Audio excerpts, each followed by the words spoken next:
За саяхан Монгол Улсын ерөнхийлөгч ухнаага хөрөлсөх зарлиг гаргаж одоо Монголын үндэсний том хөв соёл болсон уламжлал хангаах ухааныг судлан шинжлэх, хөгжүүлэх, түгээн дэлгэрүүлэх юм агуулгатай зарлиг гаргасан. Тэгэхээр энэ тухай олон Монголын уламжлал хангаах ухааны тухай товч ярилцахаар студид орсон зочин байгаа. Ингээд зочноо танилцуулъя.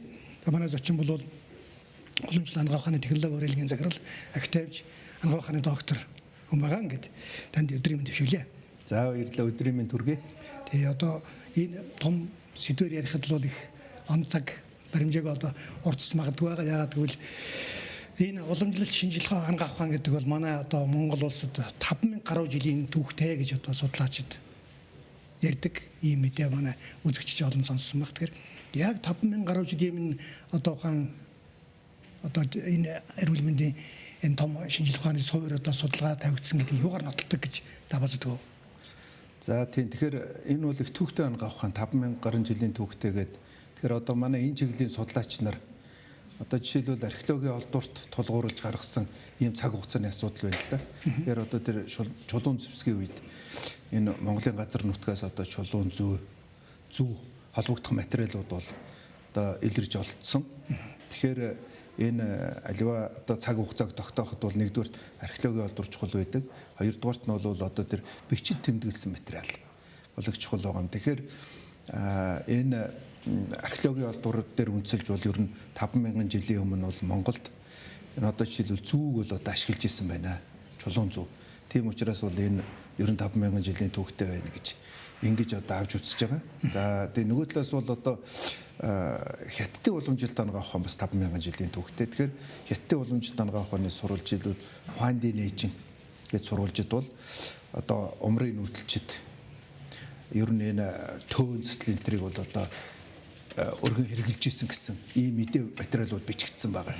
Тэгээд одоо энэ бол археологи талаасаа ч тэр за мөн одоо тэр бичиж үлдээсэн сурвалж материалын хувьд ч гэсэн одоо ингэж нотлогдож байгаа зүйлтэй. Монголын уламжлалт хангаах ухааны онцлог давуу тал гэвэл та юу хэлэх вэ?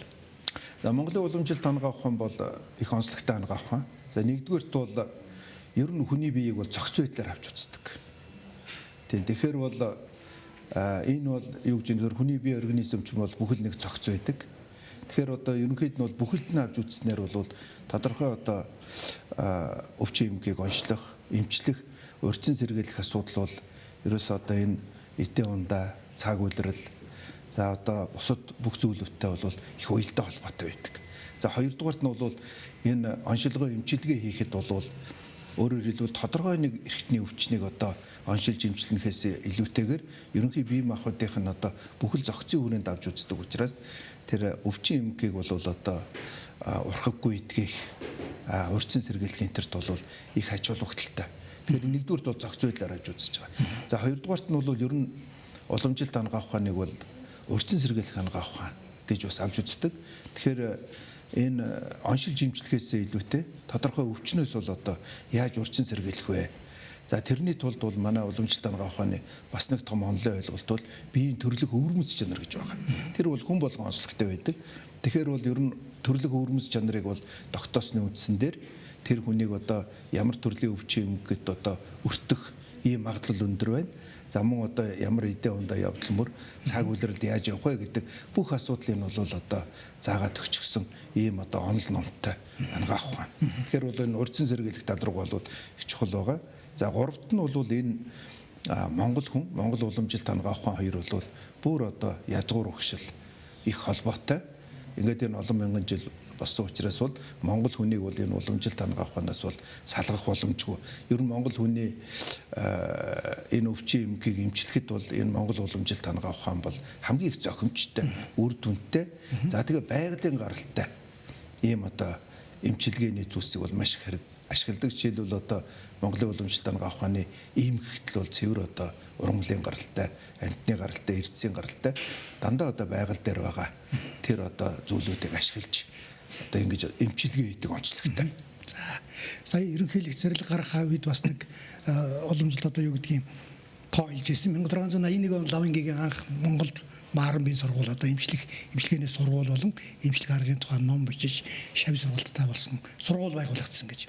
Энэ одоо хэдэн жил 300 хэдэн жилийн 45 жилийн хойгоор энэ зарлиг гарч байгаа юм байна. Тэр энэ үйлдэл та нэг хэлэхгүй тэр сургуулийн тухай ч юм уу. Тий. Тэгэхээр Монгол Улсын ерөнхийлөгч Уханагийн хөрөсөх ерөнхийлөгчийн санаачилгаар энэ Монголын уламжлалт хангах ухааныг одоо судлах, хөгжих, дэлгэрүүлэх энэ зарлиг маань сая 2026 оны 1 сарын 16-ны өдөр бол албан ёсоор батлагдаж гарлаа. За энэ бол одоо манай салбарын хувьд түүхэн өдөр болж байна. За 1 сарын 16-ныг ер нь Монголын уламжлалт хангах ухааны өдөр гэж бас зарлалаа. Тэгэхээр энэ зарлиг маань бол энэ Монголын газар нутаг дээр одоо Монголын ууган хот ч гэж нэрлэдэг Ламын гэгээл усан данзан янзангийн анхны одоо эмчийн дэг сургууль байгуулагдсны одоо 345 жилийн яг энэ ой дээр бол энэ зарлиг гарч байгаа. Тэгэхээр энэ ямар учиртай тоо вэ гэхээр за Ламын гэгээл усан данзан янзан 1681 онд одоо тэр бөөрөлж үтгэж газар бол анхны одоо мам татсанг Тэр аль байгуулсан байна. За энэ бол одоо яг энэ бөөрөлжүүлэхэд газар бол Өвөр хангай аймгийн Уянга сумын нутагт байж юм байна. За энэ газар бол одоо анхны мамтцсан байгуулад ингээд одоо эмчийн дэг сургууль байгуулагдаж яг энэ одоо Монгол уламжлалт хангах ухааны эмч нарыг одоо тийм сургаж бэлдэж эхэлсэн байна л да албан ёсоор. За тэгээ энэ Ламын гэгээ маань бол одоо Монголын ууган хотож яг манай хангах ухааны чиглэлээр бол 5 том бүтээл төрөвсөн хүн. За энэ бол язгуур үнцийн тайлбар зохиолыг төрөвсөн. За одоо тэр Аршааны ундрал гэж ийм сурвалжуудыг бичсэн байна. За мөн өвчний ангилал, за мөн одоо 25 дэмий аймаг, за туулга эмчилгээний талаар гээд үндсээ одоо 5 гол одоо сурвалжуудыг бичиж тэр нь одоо бол энэ сургалтанд эмчилгээ үйлчилгээнд бол одоо өргөн ашиглагддаг ийм одоо гарын авлага болсон ийм сурвалжчуд байх юм. За ингээд гайхалтай түүх юм тийм ээ 5000 гаруй жилийн түүхтэй 345 жилийн одоо сургалт одоо эмчилгээний судраас бичсэн гэж байгаа шүү дээ. Тийм. Тэгэхээр ийм юм аа. Тэгээд одоо Монгол Улсын гарсан ерөнхийлөгчийн зарлиг бол ер нь бас хэд одоо санааг агуулсан юм шиг байна. Эхлээд хууль эрх зүйн одоо орчин гэж ярьдаг тийм ээ. Юу гэдгийг хуулийн юм уу журмын яах вэ гэдэг талаар. Энэ засгийн газар чиглэлсэн юм тийм үү? Тий. Тэгэхээр энэ зарлиг маань бол засгийн газар чиглэлсэн зарлиг. Тэгэхээр бол одоо мэдээж энэ зарлиг гарсан зарлиг дээр бол хэд хэдэн гол агуулга байгаа.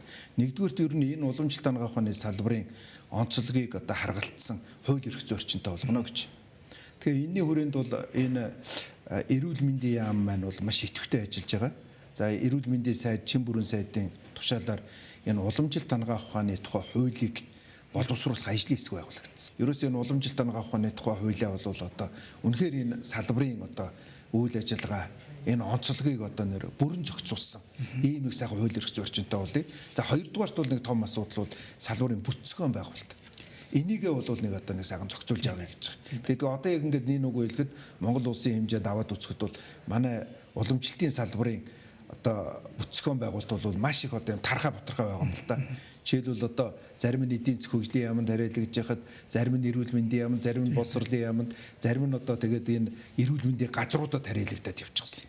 Тэгээд ирэхэр чинь бол одоо ерөөсөө эн чинь ингээд нэгдсэн бүтэцгэн байгуулалтгүй болохоор нэгсэн зохион байгуулалтанд орж чаддаггүй. Одоо нэг тайлан гарын ч гэсэн нэгдсэн тайлан байдгүй. Тоо мэдээх муутай. Тийм учраас бол энэ бүтэцгэн байгуулалтаа нэг згсэлж аваад хууль эрх зүйн орчноо нэг янзлаад авчихвал одоо үндсэн асуудлууд бол шийдэгдэнэ гэж. Энэ асуудлууд бол бүгд энэ ерөнхийлөгчийн зарлиг дээр бол туссан байгаа. Тэгэхээр одоо ажиллах үйлдэл чинь дээр нь одоо нэг чухал асуудал санхүүжилт гэж асуудал байдаг. Санхүүжилтийг одоо яах вэ? Яаж одоо ашигтай ажиллах вэ гэдэг юм уу те? Одоо эрүүл мэндийн даатгалж оролцдог юм уу? Ямар одоо төсөөлөл танд харагдаж байна? За тийм. Тэгэхээр бол энэ дээр бол нэгдүгürt бол таньтын бол би санал нэг байна. Ер нь бол одоо манай уламжлалтын салбарынхан бол одоо үнэхээр ажиллах л үлдсэн. За үнэхээр энэ зарлиг гэдэг бол бидний хувьд бол үнэхээр нэг шин сэргэлтийн үе бол эхэлж байна л да энэ зарлиг гарснаар. За энүүтэй би ч гэсэн санал нэг байгаа. За тэгэхээр бол одоо бид нар бол маш эрчимтэй ажиллах хэрэгтэй. За ингээд ажиллахын тулд бол мэдээж хэрэг манай салбарч нь бол дотроо үндсэндээ бас нэг 4 үндсэн чиглэлд хуваагдаад байгаа шүү дээ. За нэгдүгürt бол мэдээж тусламж үйлчилгээ.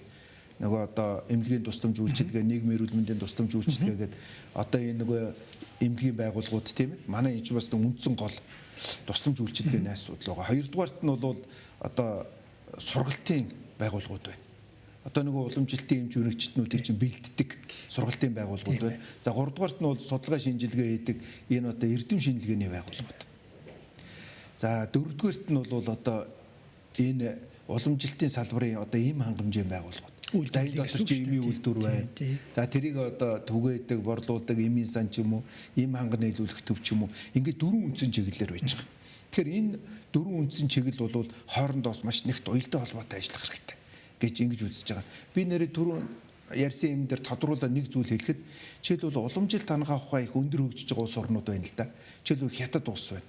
За бүгд найрамд Хятад ард улс бол Хятадын уламжлалт хангах ухааны салбарын бүтцөхөн байгуулалт ямар байна вэ? Хууль эрх зүйн орчин ямар байна вэ гэдгийг бид нар судалж үзсэн л дээ. Тэгэхээр Хятадын эрүүл мэндийн яам, эрүүл мэндийнхээ яамны дор бол Хятадын уламжлалт хангах ухааны удирдах газар гэж байгаа. Тэр бол агентлаг юм билээ л дээ.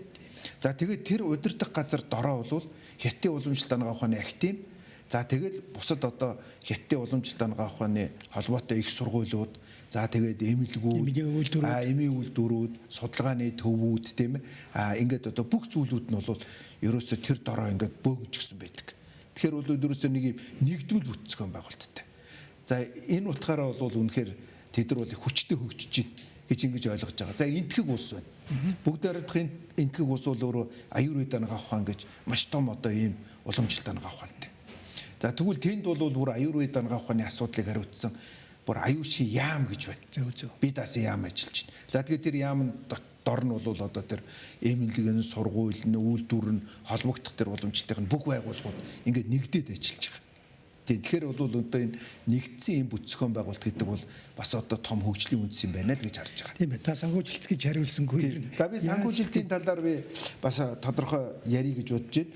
Тэгэхээр яг өнөөдрийн зөвхөн бидний тоо статистик мэдээгээр бол эрүүл мэндийн даатгалын санхүүжилтийн нэг 2.5%-ийг л уламжлалтын салбар бол одоо тэрийг санхүүжилт хэлбэрээр авч ийн гэсэн тоо баримт байгаа. Манай салбарт нэг айхтар тулгамдж байгаа асуудал юу вэ гэхээр ерөөсөө анхын шатанд уламжлалт хангах ухааны тусламж үйлчилгээ үзүүлэхээр тэнд бол одоо ерөөсөө бүтэц зохион байгуулалт, хүний нөөц, оронтой нөгөө ийм энэ юмнууд ч бүгд байхгүй болчиход байгаа. Тэгэхээр одоо тэр өрх дээр, тэр сум дээр одоо уламжлалтын тусламж үйлчилгээ хамгийн их хэрэгтэй байдаг. За тэгэхэд тэнд одоо яг тэр уламжлалтын эмчийн оронтой энэ төр бол албаасаар батлагдаагүй. За ийм нь бол одоо очиагүй байж идэг. Иймэрхүү асуудлууд байгаа. Тэгэхээр энэ бол бас энэ зарлиг дээр ороод одоо энэ асуудлууд бол шийдэгдсэн байгаа. Тэгэхээр энэ дээр бол одоо нэг том нэг төлөвлөгөө гарна гэдэг байгаа шүү. Тэр төлөвлөгөөн дээр бол энэ зүйлүүд ороод ингээд цаашаа зохицуулагдаад явна гэж ойлгож байгаа. Тэгэхээр санхүүжилтийг бол би яагаад сонирхоод байна гэхээр уламжлалт хангах ухааны бүтээгдэхүүнээрээ бол их алдартай улс орнууд ялангуяа Хятад зүгээр одоо уламжлалт бүтээгдэхүүнээрээ бол жилд 15 тэрбум доллар олж яана гэсэн нэг юм би тоог баримт харсан юм билээ. Тэгэхээр ерөнхийдөө ирээдүйд уламжлалт хангах өөрийгөө санхүүжүүлээд ашигтай ажиллах юм боломж байх уу? За энэ бол бүрэн боломжтой. За би энэ дээр бол нэг эмийн талаар ганц нэг зүйл тодруулаад ярих гэж бодож байна л да. Тэгэхээр өнөөдөр 2024 оны үзүүлэлтээр бол Монгол улсын одоо нийт эмийн зах зээл бол бараг 734 тэрбум төгрөг байна. Монгол улс чинь бол бараг нийт эмийнхээ нэг 80%-ийг импортоор авдаг. 20% л дотооддоо үйлдвэрлэдэг. За уламжлалт эмийн нэг 6 үйлдвэр ажиллаж байна. Тэгэхээр өнөөдөр тэр үйлдвэрлэж байгаа бүтээгдэхүүний хэмжээ, борлуулж байгаа үнийн дүнгийн хэмжээг аваад үзэхэд бол одоо Монгол улсынхаа эмийн зах зээлийн одоо 1% бол бараг хүрэхгүй байгаа байхгүй. Тэгэхээр энэ бол одоо асар их бага тоо байна. Тэгэхээр энийг бол нэмэгдүүлэх ёстой. Уламжлалтын салбарт бол ийм нөөц бол маш их байгаа. Тэгэхээр энэ бол яаж нөхөр нэгдүгüрт бол энэ дотоодынхоо одоо эмийн эрэлт хэрэгцээний нэг тодорхой хувийг уламжлалт эмээрээ бол одоо хангадаг болох. Энэ асуудлыг бол бид нар одоо энэ төлөвлөгөөнд суулгаад энэтэй холбоотой ажлуудыг бол зохион байгуулна. За тэгээд ирэхээр бол одоо манай одоо эмийн хүртээмж бол нэмэгдээд ингээд тэгэхээр энэ дээр бол одоо борлуулалт өсөд олж ирнэ. Хоёрдугаарт нь бол ер нь энэ Монголын төр зэгээс гаргасан бусад ч гэсэн бодлогын бичиг баримтууд дээр байгаа. Ерөнхийлөгчийн зарлиг дээр ч байгаа. Ер нь бол энэ уламжлалт эмийн экспортыг Монгол брэнд бий болгоод гадагш. Монгол брэнд бий болгоод экспортыг нэмэгдүүлээ. Тэгээ экспортыг нэмэгдүүлэхээр бол гадаад зах зээл дээр бол та түрүү хэлээ Хятад улс бол одоо тэр олон тэрбум долларыг олж байна. За Монгол улс бол бас тэр гадаад зах зээл дээр өрсөлдөх юм нөөц байна. За энд бол бид нар бас тодорхой зохион байгуулалтын ажлуудыг хийгээд энэ ерөөсөө Монгол эмийг бас дэлхийн зах зээл дээр гаргах, брэнд болгох. За энэ ажил бол одоо бидний өмнө бол хүлээгдэж байгаа нэг том ажил. За тэгэх юм бол одоо бид нар бас үнэхээр энэ бас том зах зээл рүү гарчих юм бол энэ уламжлалт эмээрээ энэ салбар Монгол улс бол бас одоо их хэмжээний орлого олох ийм одоо боломж бол байна. Бас нэг юу сонирхолтой санагдчихсэн нэг зүйл бол шавь сургалтын тухай нэг бас үндсэн санагдаж байна. Ер нь шавь сургалт гэдэг үл багаас нь одоо тэр мармыг бэлдээд юм шүү дээ. Энэ дээр одоо ер нь одоо хүний нөөц бол мэдээж хэрэг одоо та нар хэллээ шүү дээ. Орон нутгад дутагдaltaй байгаа цааш та өргөжүүлэх шаардлагатай гэж. Тэгэхээр сургалтын хувьд та ямар одоо загвар нь илүү гэж бодож байна? Тийм. Тэгэхээр зарлиг дээр бол энэс тодорхой дурддагдсан байгаа. Ер нь нэг том заалт байгаа л да. Ерөөсөө энэ сургалтын асуудлыг зохион байгуулнаа. За мэдээж хэрэг одоо тэр хөтөлбөр стандарт энэ төрөж чиглэлд нэг болох асуудал байна. Төгсөлтийн өмнөх сургууль, төгсөлтийн сургууль, төгсөлтийн дараах сургалт. За энэ сургалтын асуудлуудыг бол одоо тийм ээ тооны төвшин тэр чанарын төвшинч тэр одоо дээшлүүлнэ. Олон улсын төвшөнд бол одоо хүргэнэ гэсэн асуудал байгаа. За энэ дээр бол хамгийн нэг чухал зүйл бол түрүүн таны хэлсэн шавлын сургалтын асуудал байна. Тэгэхээр ерөөсөө энэ уламжлалт тангаа ухаан чи ингээд энэ түүхийн удаан хугацаанд хөгжөөд ирэхэд бол энэ шавлын сургалтын систем бол маш хүчтэй байдаг л да. Тэгэхээр одоо бол яаж юм нэхэр энэ зарлиг гарсантай холбоотой энэ 26 оны одоо 9 сараас энэ тодорхой одоо энэ хүүхдүүдийг одоо шалгаруулж аваад ийм одоо шавлын сургалтын системээр бол одоо сургана гэсэн ийм одоо зүйлүүд бол энэ зарлиг дээр туссан. Энэ бол бас төлөвлөгөөнд орохгүй яригдчихээн. Тэгэхээр энэ бол одоо яг жинхэнэ нэг уламжлалтын эмчнэрийг бэлтгэхэд бол тэр авьяас чадвартай хүүхдүүдийг бага наснаас нь аваад тэр одоо тодорхой сургадаг тэр одоо уламжлалт хөтөлбөрүүдийг одоо ашиглаад энэ хүүхдүүдийг бол одоо ингээд шавлын сургалтын системээр явуулж одоо яг нэг уламжлалтын бол одоо үнэхээр одоо сайн мэдлэг чадвартай эмчнэрийг бол бэлтэнэ гэж байгаа. За энэ бол их чухал асуудал байгаа. За нөгөө талаас бол бас энэ төгсөлтийн дараах сургалтын дээр шавлын сургалтыг бол бас нэвтрүүлэх ийм зайлшгүй шаардлага байдаг. Жишээлбэл одоо хятад улсууд бол яадаг вөхөр одоо чадвар сайтай багшийг ингээд одоо тэр дээд байгууллагуудаас нь тодорхойлогддог өгчдөг. Шавлын одоо шав авч шавлын сургалт явуулах хэрэгтэй багш гэдэг. За тэгэхээр тэр багшийг бол одоо жишээлбэл үүдгийг нэг 5-10 хүн яг тэр тодорхой чиглэлээр нь дагаад тодорхой хугацаанд бол яг тэр сонирхсан зүйлээ шавлын сургалтаар сурч авах болох юм байна тийм ээ. Энэ бол их том шин зүйл болно гэсэн. Хуучин уламжлалаа сэргийнэ. Хуучин уламжлалаа сэргийнэ гэсэн үг. Тийм ээ. За баярлалаа. Тэгээд энэ бол их сонирхолтой сэдв. Хамгийн гол нь одоо хүмүүс ойлгох тэгээд соён гэгээрүүлэх тийм ээ. Энд чинь Монгол хүн чинь Монгол газрынхаа одоо өв сургамал тийм байгаль цагаардаад хөрсөн имчилгээ авна гэдэг бол бас үнэхээр одоо гайхалтай зүйл үстэй юм байна. Тийм одоо хамгийн чухал зүйл. Хамгийн их чухал зүйл. Тэгэхээр одоо эн чинь одоо Монгол газар нутаг дээр бол энэ олон мянган жил ингээд одоо хөгжөө тусламж үйлчилгээ явуулаад ирсэн Монгол хүний одоо бие махбод организмд хамгийн их зохицдог. Тэгээ энэ анагаах ухааны чинь нэг онцлог бол зөвхөн тэр биеийн өвчнийг эмчилгээс гадна одоо тэр үний сэтгэлийг эмчилдэг.